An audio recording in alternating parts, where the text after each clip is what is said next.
ఆవు, గేదె, పశువులు గడ్డి మేస్తాయి. మేసిన తర్వాత దాన్ని పోషక పదార్థాలు జీర్ణించుకొని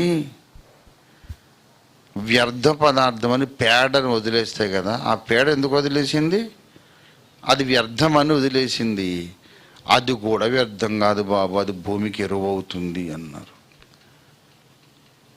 పేడ వ్యర్థమని వదిలేసింది ఆ జంతువు. ఆ వ్యర్థం అనుకున్న పేడ భూమికి ఎరువు అవుతుంది.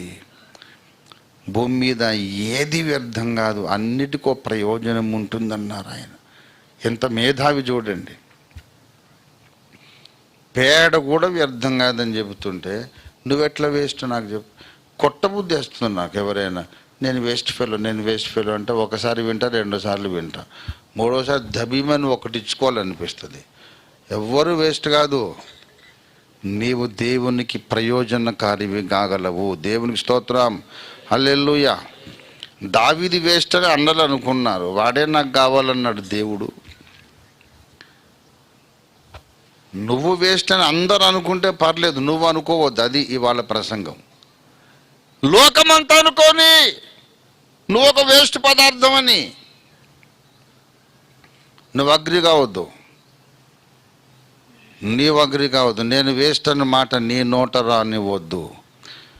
విత్ ఆల్ యువర్ లిమిటేషన్స్, నీకున్నటువంటి బుద్ధిహీనత, నీకున్న బలహీనతలు, నీకున్న పరిమితులు అన్నిటితో పాటు నీ లోపల ఒక గ్రేట్ ప్లస్ పాయింట్ ఉంది.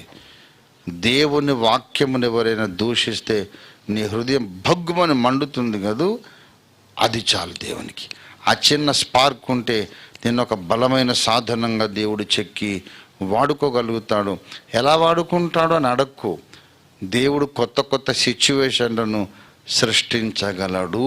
దేవునికి స్తోత్రం కలుగును గాక, హల్లెలూయా. నీకు అనుకూలంగా కొత్త కొత్త పరిస్థితులను ఆయన సృష్టిస్తాడు. ఎలా వాడుకుంటాడో మనం ఊహించలేము. దేవుని కొరకు రోషము కలిగిన వాళ్ళ కొరకు దేవుడు ఎన్ని విధములుగా పని చేయగలడో మనం ఊహలలోనైనా దాన్ని మనం ఊహించుకోలేము. ఇవాళ ఒక్కటే కావాలి, దేవా నీవున్నావు, జ్ఞానులను సిగ్గుపరచుటకు వెర్రి వారిని నువ్వు ఏర్పాటు చేసుకున్నావు అనే మాట సత్యమైతే, మరి నేను వెర్రినే కదా ప్రభువా, నేను వెర్రిదాన్నే కదా, నేను బలహీనుండే కదా, బలహీనురాలనే కదా, నన్ను ఎలా వాడుకుంటావో చెప్పు తండ్రి. అప్పగించుకుందాం. ఒక మహా ఉద్యమం నీ ద్వారా భారతదేశంలో రప్పించడానికి దేవుడు సమర్థుడు. రండి ప్రార్థన చేసుకుందాం. దేవుడు సమర్థుడు, దేవుడు సమర్థుడు.